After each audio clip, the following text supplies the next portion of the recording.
Good morning, everyone. Today we will continue with the class on the breast pathology. So we have dealt with the non-neoplastic lesions of the breast. So now it's time that we discuss the malignancies of the breast, which are very common, which is more quite common as compared to the other malignancies, especially in women.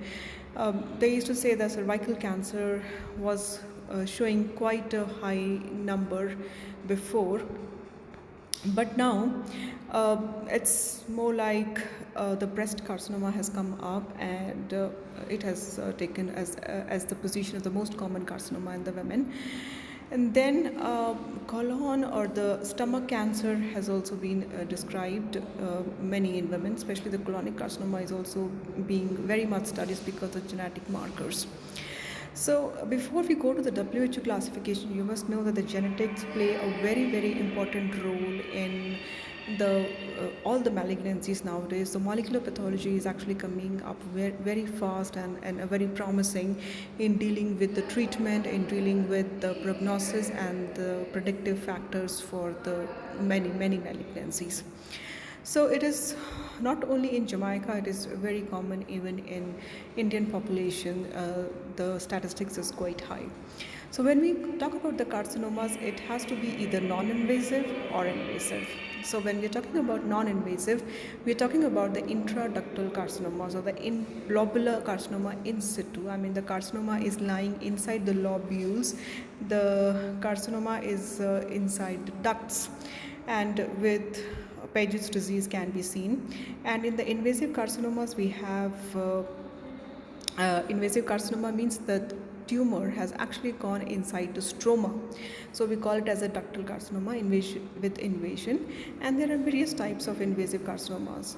We have a lobular carcinoma, medullary, mucinous, papillary, tubular, adenoid cystic, secretory carcinoma, epocrine carcinoma, carcinoma with metaplasia, and inflammatory carcinoma. So these are all the carcinomas. This is just a small list of all WHO classifications which we have. But I'm just introducing you these names because these are the important ones, out of which ductal and lobular, medullary, mucinous, papillary, these are the ones which you should know. And then tubular, adenoid cystic, and secretory, epocrine, these are relatively rarer carcinomas, not very commonly seen generally commonly. So what is important to us when we see a carcinoma? We have to know the age of the patient, because if the patient is less than 35 years or more than 50 years, it carries a poor prognosis. The tumor size is relatively very, very important, because Nottingham Prognostic Index is based on the size of the tumor. NPI is based on the size of the tumor. If it's more than 5 centimeters, it carries a poor prognosis. Site is you can say not very important, but if the tumor is below the nipple, it definitely has a poor prognosis, because then the chances of papillary carcinoma and the chances getting into the nipple, you can say the extension into the nipple or the Paget's disease is much more commoner. Then the tumor configuration, if it is like scirrhous, it is hard, it is soft shape, it is irregular, again that is again problematic. If it's very hard, it definitely goes towards a carcinoma. If it is soft and cystic, it is definitely going towards a fibrocystic disease, unless and until sometimes the calcification, sometimes the fibrosis takes up the higher point. Then we have the cytoarchitectural tibia, of course, the Tibul Formation. If the tumor has more than 90% tibule, that carries a good prognosis. If it is less than, if it is a solid component is more, then it carries a poor prognosis. Then invasion plus bad prognosis, and then we have in situ component along with the invasive component is very, very important, because if there is in situ component, it means the tumor is highly active. Then grading, grade 1, 2, 3 is based upon Nottingham grading, so that we will be discussing as well sometime later. Metastasis to the lymph nodes, obviously it carries a poor prognosis. Local recurrence might happen, or sometimes lobular carcinomas are more common in the adjacent breast, even after you have removed the whole of the tumor from one of the breasts, or you have done the mastectomy also, then also the other breast will be involved. Then the sentinel lymph node again it is important because it's the first lymph node which is getting involved in the metastasis. Then lymphatic, vascular, skin, nipple invasions all carries the poor prognosis. If the margins are involved, after the margins, the posterior margin, the margin which is involved with the chest wall or towards the muscle, it carries a poor prognosis. Then the tumor necrosis, poor prognosis. Stromal reaction, good. Desmoplasia is good. It prevents the tumor from metastasizing. Infiltration carries a good prognosis. Perinatal invasion, again a bad prognosis, that is very classically seen in adenoid cystic carcinomas. Then microvessel density, again high elastosis, again it carries a poor prognosis. It depends. Now you should know what is the difference between a predictive factors and a prognosis. Prognosis means how bad is the tumor, how aggressive is the tumor, while the predictive is the markers which helps us to predict whether the disease can be controlled. I mean, whether the patient will survive for 5 years, 10 years, 15 years, 25 years. So there's a difference between a predictive and a prognosis. All right. So these are the other factors which will help in the prognosis. Pregnancy usually have a higher grade. Higher grade means prognosis is bad. Okay, so Brca1 status, again bad. Hormones, receptors, they will tell you about the predictive, whether if the tumor is responsive to estrogen and progesterone therapy, obviously the prediction is good, the patient will behave good. So these markers like keratin, CEA, vimentin, cathepsin D, BCL2 and cyclin D1, all these factors, they affect the prognosis. So these are not the predictive markers, so only the hormones are the predictive markers. So patient's age we have discussed. I think the size also we have discussed. Bigger the size, bad the prognosis.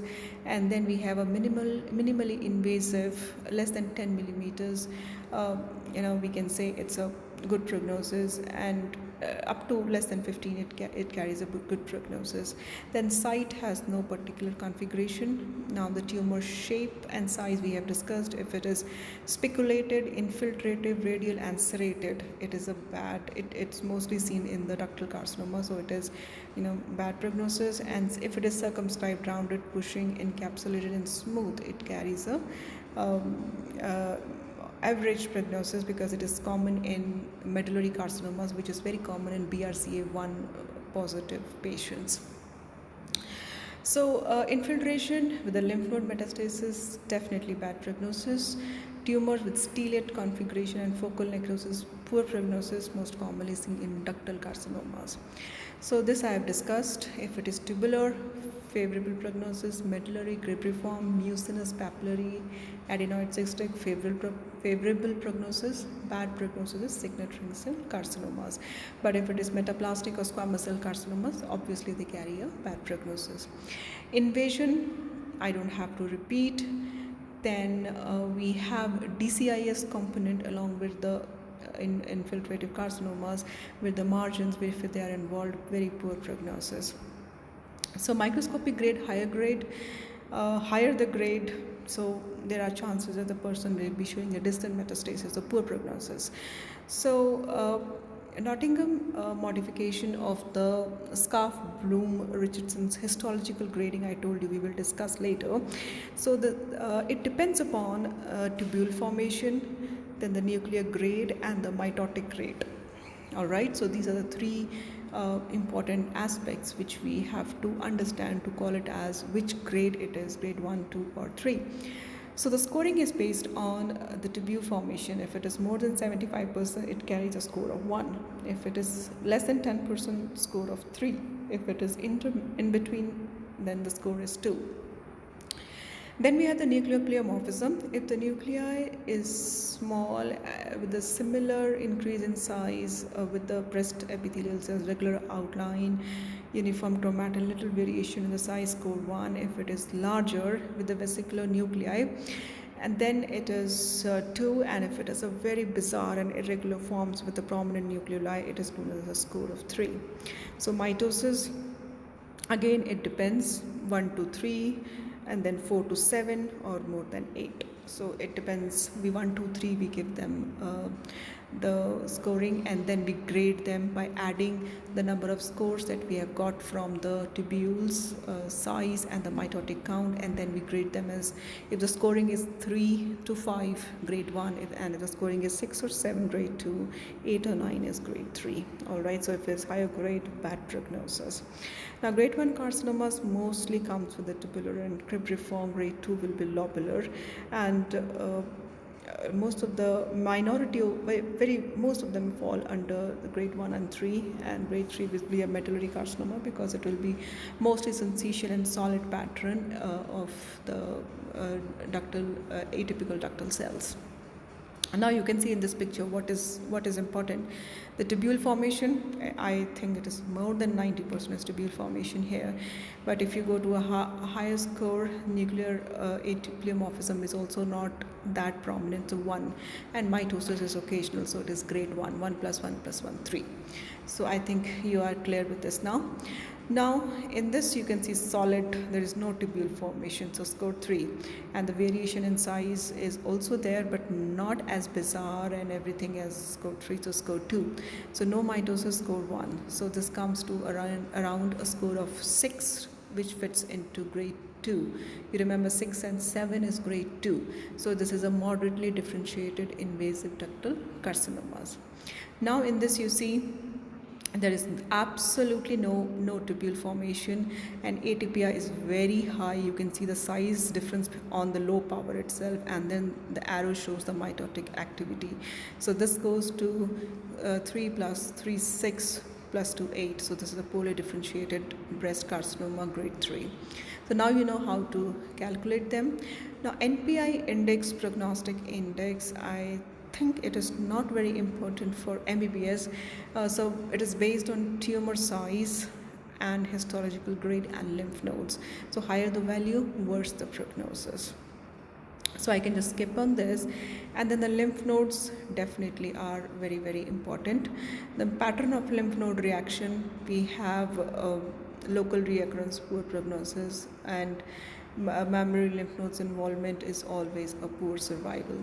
So sentinel lymph node is a lymph node which is the first lymph node which drains the lymphatic drainage of the breast. Okay, so the first lymph node. So whenever you feel suspected cases of carcinoma, you take out the sentinel lymph node and you just try to see if there is some metastasis. So pitfalls are there. Sometimes we miss a single tumor cells or a single isolated tumor cells which are being metastasized. So we have defined them if the some cells, they are isolated and they are less than 0.2 millimeters, we call them isolated tumor cells, and if they are more than 2 millimeters, we call it as macrometastasis. But if it is between 0.2 to 2 millimeters in a lymph node, we call it as a micrometastasis. So we do some markers, IHC markers, to identify these cells in the highly suspicious lymph nodes. So this is a case in which there is a macro metastasis. Now you can see this is a micrometastasis less than 2 millimeters. So you can see pan-CK has been used here to identify inside the lymph node. Sometimes you might miss the metastasis if you don't do the special markers. So isolated lymph nodes, isolated tumor cells, you can see 1, 1, 2, 2, they are all distributed in between the lymph node structure. So lymphatic vessel invasion, it's not very important, but you can say these are all the poor prognostic factors. Now you can see this picture is very classical. This is a vessel here with the tumor cells inside the lumen vessel. So this is the one I'm talking about. Now in this also you can see there is a nerve bundle, and the tumor cells are around the nerve bundles, and this is again the tumor cells inside the blood vessels. So you can see the metastasis can be quite prominent. So margins and necrosis I've spoken about, stromal reaction, perinuclear invasion. And then we have the Brca1 status, which I've told you it's very, very important that if you have your first sibling or the first degree relatives, having the Brca1 status, you please check your Brca1 status, because not only the breast carcinoma, you'll also have an increase in chances of ovarian carcinomas. Now BRCA2 has a small risk has a more risk in the male breast cancers. So BRCA1 and are also susceptible to other malignancies like the carcinoma of the colon, prostate, and pancreatic cancers. So they are basically poorly differentiated, that they will show the medullary carcinomas, and they do not express hormones. So if they do not express hormones, they cannot be treated. So we cannot give them anti-estrogen, anti-progesterone, anti-HER2, so they carry a poor prognosis. So there are other cell cycle checkpoint kinases, and the Lymph syndrome, which occurs because of the mutation in p53. These are all tumor suppressor markers. Cowden syndrome and the Peutz-Jeghers syndrome. These are other syndromes which are associated with the breast carcinoma. So not only the tumor suppressor genes, but there are certain syndromes which are associated with the breast carcinomas other than the BRCA1 and BRCA2. So what does these hormones do? They bind to the estrogen receptors and they regulate the DNA regions, which initiate the transcription of various genes, the production of the proteins, and the regulation of the DNA synthesis and the cell growth. So this is what they do. The estrogens also stimulate the proliferation of the growth factors as PDG, F1, platelet-derived growth factor, and transformation growth factor, and IGF-1. So these will help the cells to pass from G1 phase to S phase, and then there will be more cell division and more formation of the tumor cells. So wherever there is a ER positivity, the expression of PR is positive in 80 to 90% of the cases. And the hormone positivity gives you a better prognosis. So most common tumors which are positive for ER are tubular, lobular, then mucinous, papillary, and even ductal. So let's see, where are the ER and PR positivity. On the left side, you see there is a nuclear positivity. You can see the tumor cells which is showing nuclear positivity, not cytoplasmic. So ER and PR, they show the nuclear positivity. While if you see this, this is also a nuclear positivity. So these both are either ER or PR positivity. But HER2 will show more of a cytoplasmic positivity. This is what I wanted to show you. But this looks like both are either ER or PR. So the risk factors are again family history. Very, very important to look out for the tumor suppressor genes and BRCA1, BRCA2, any history of fibrocystic disease or any history of ovarian and endometrial carcinomas, early age at menarche, late age at menopause, nulliparity, because if the lady is not married, of course she has a higher chances of getting the malignancy, or the late age of the firstborn child, or obesity, high fat intake, excessive alcohol consumption, ionizing radiation. So these are all the etiological factors, which is a combination of genetic, hormonal, and environmental factors, which leads to the formation of the breast cancer. And so about the mbbs point of view, we have a ductal and a lobular carcinomas. Ductal is DCIS and IDC is infiltrating. Similarly, in lobular we have LCIS and infiltrating lobular carcinomas. So ductal DCIS is increased incidence with the use of mammographic screening and early cancer detection. They produce the palpable masses. DCIS, and this you will see a lot of patterns. The first one is the comedo necrosis, then we will be able to see cribriform, papillary, and solid patterns. Now if you see in this one, the side one, the tubules which are inside this whole of the gland, this is the cribriform pattern, but in the center you see a dark pinkish fibrinous material which is known as a comedo necrosis. So in this is also you can see the cribriform pattern, but if you see this is trying to form a papillae here. So, and this is again a cribriform pattern here, and then again a necrosis in the solid pattern, and also inside this cribriform pattern.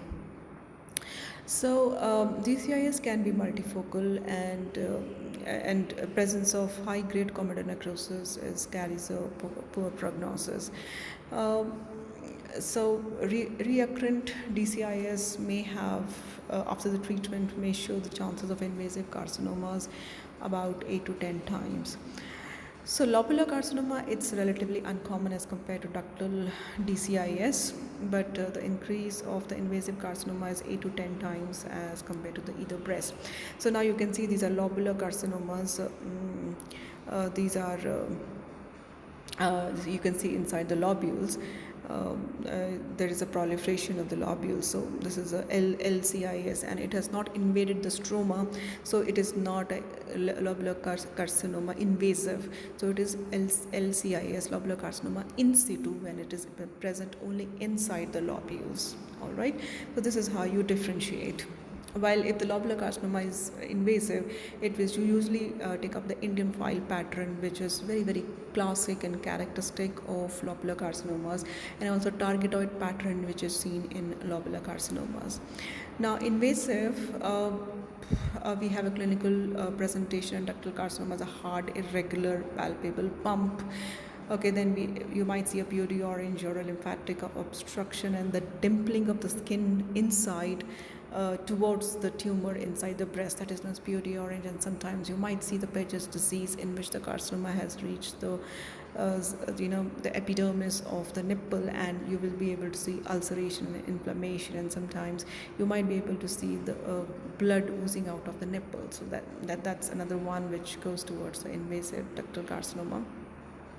And retraction of the nipple and texturing of the skin, axillary lymph nodes, you have to see whether they are involved or not, or distant metastasis has happened. The first site which get metastasized is the lung, then we have the brain and the bone. Okay, so this is a very classical example of ductal carcinoma. You can see it is irregular, spiculated and gray white mass, and it is not circumscribed. It looks like infiltrating into the surrounding tissue. So this is a classical picture that we see in ductal carcinomas.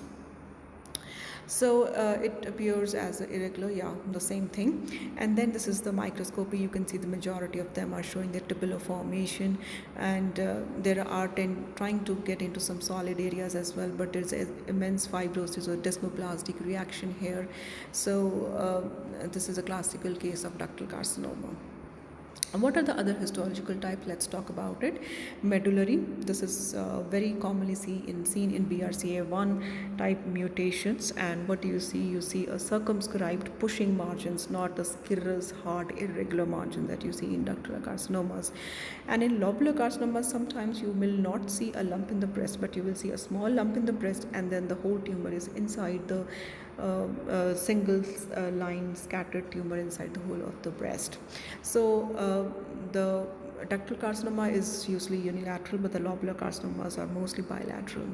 So medullary carcinomas can happen in one breast, and then it might follow the other breast or otherwise. So these malignant cells, they will be arranged in a syncytial pattern, and they will be interspersed with the lymphocytes. And this is classically a medullary carcinoma. It usually carries a good prognosis. So tubular carcinoma, all of the, even though will be scirrhous and hard, and they will have a characteristic morphology of a tubular structures arranged, and it is known as a tubular carcinoma.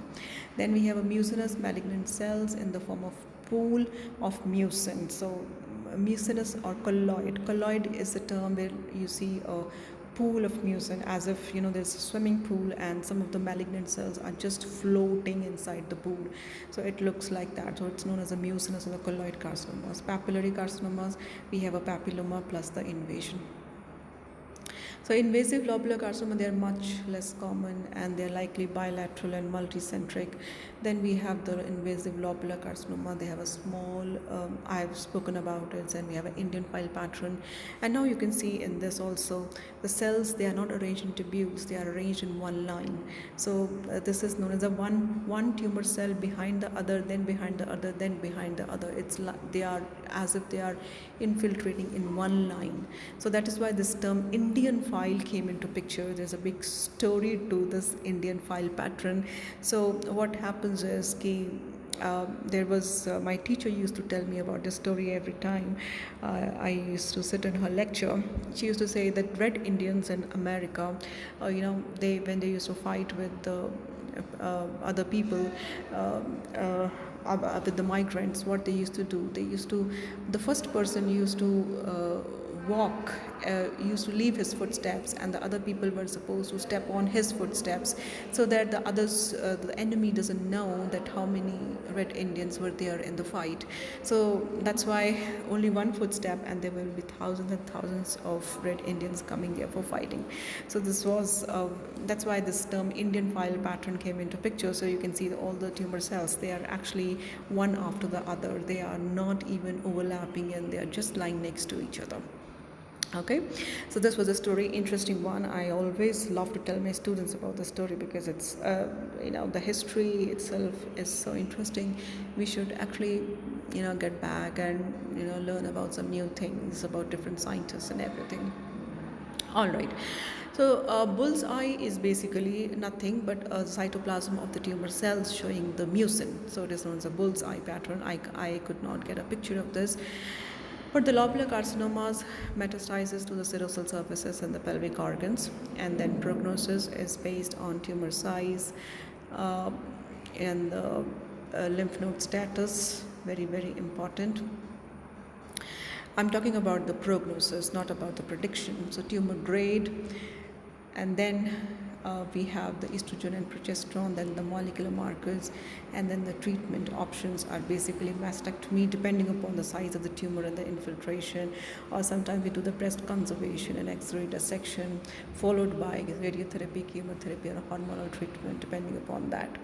So the male breast usually have a very rare cases of carcinomas, but mostly it will be related to estrogen, increase in estrogen. So they will present with the enlargement of the male breast, and it is usually physiological in the young population, but it can be pathological, especially in the liver diseases like cirrhosis or some tumors in the testicles which are producing the hormone, and certain anabolic steroids and alcohol.